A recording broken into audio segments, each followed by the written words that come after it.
All information contained in this podcast is general in nature and does not consider your individual circumstances. You should consider the appropriateness of this information with regards to your individual objectives, financial situation, and needs.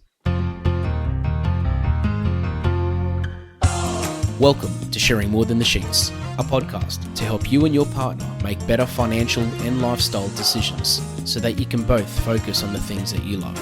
I'm your host, Michael Khouri, financial planner, green thumb, husband, and just dad.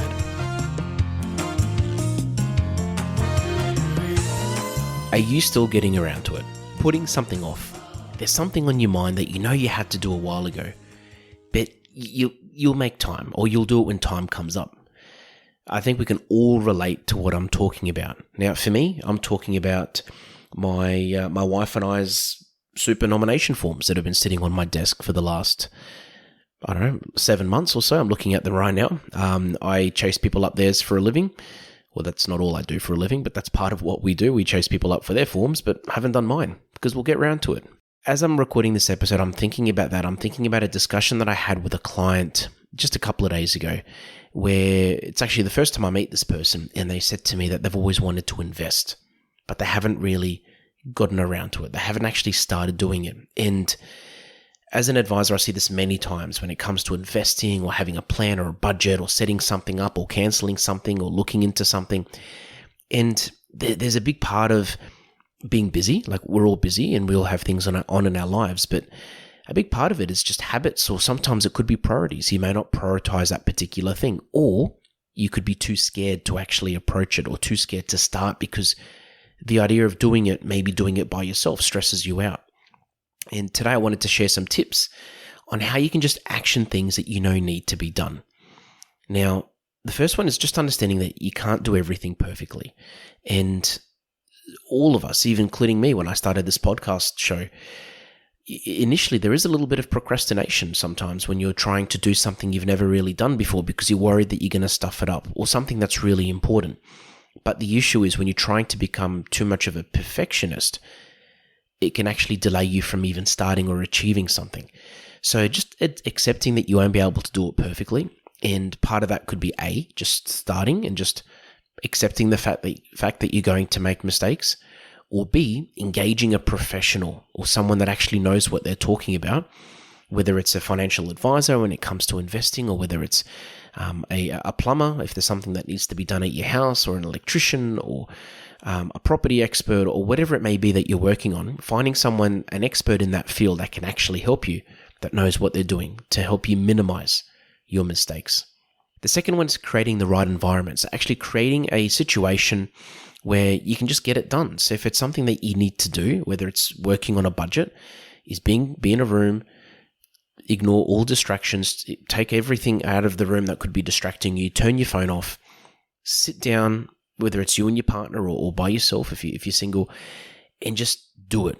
Make sure there's no distractions. Set time aside in your diary. And sometimes that could be the biggest thing, actually, setting time aside, putting it in your diary. Like for me, I exercise regularly every week, and if it's not in my diary, it's not going to happen because other things will take over. So putting something in your diary.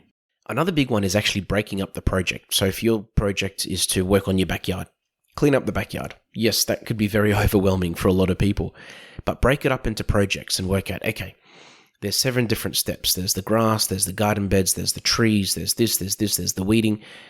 Which ones am I going to do today, or which ones am I going to do first before I move on to the others? And if you break things up, first of all, it makes it easier to tackle a job because you know what has higher priority over what, and you can strategize. And secondly, it doesn't make it so overwhelming. And it's the same thing with money. If you're saving up for something, I like to break it down with clients and to work out, okay, this is what we need. This is that goal. What's in higher priority out of these? Like, what's the most important one? Which one's the one we need to work on first? Let's tackle that one. Once that's achieved, let's then tackle the second one.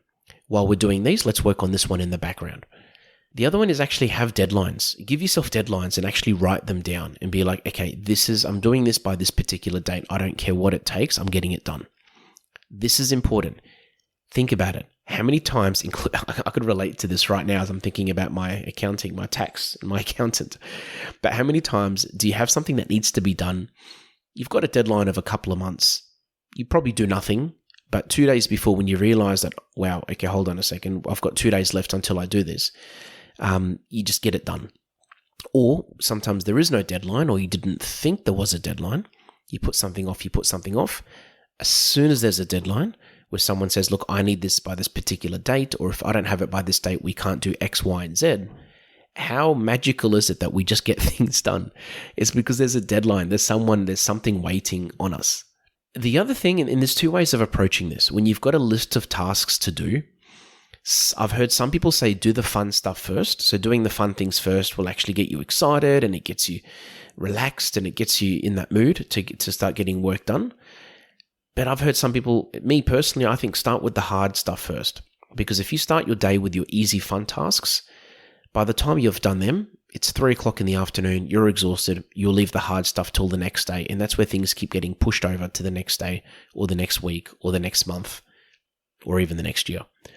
So work out what works better for you. But personally, I would say do the hard stuff first, the stuff that you hate doing, the stuff that uses up the most energy, the things that you dread doing. I've talked about this before, but those that go to the gym, I heard this tip years ago from someone, but he does legs on Mondays because he hates doing legs. And he knows if he does them on Mondays, he's most likely going to do all his arms, his back, and all the rest of it during the week. Whereas if he does things the other way around, that's not going to happen. And the biggest thing is just start somewhere. Just start a job. When you start something, you'll be very, very surprised how well you just... Progress creates progress. You'll be surprised how well you actually do the task and how fast you complete it, because action creates action, energy creates energy, momentum creates momentum. The other one, which I'd probably say, there's two more actually. One would be to be aware of taking on too much at the same time. When you're taking on too many things and you're trying to multitask, it's very easy to drop the ball and get nothing done. So be careful of what you're actually taking on. And the last one is create some accountability.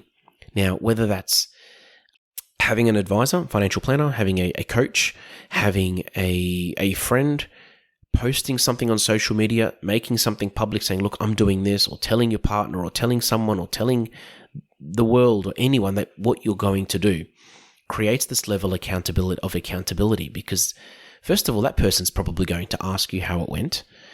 And if they are a good friend or a good coach or a good advisor, they will ask you. And secondly, there's this internal obligation that we suddenly have to do something because we've told someone that we're going to do it. Otherwise, there's like this embarrassment if it's not done, or this level of shame, or this feeling that you've let someone down or let yourself down because you've talked about something. You've said, hey, look, I'm going to try to lose weight. I'm going to start exercising every week. I'm going to clean up my backyard. I'm going to clean up the shed. I'm going to sort out my money. I'm going to start investing. I want to pay off my debt. When you talk to someone about something, there's that high level of accountability.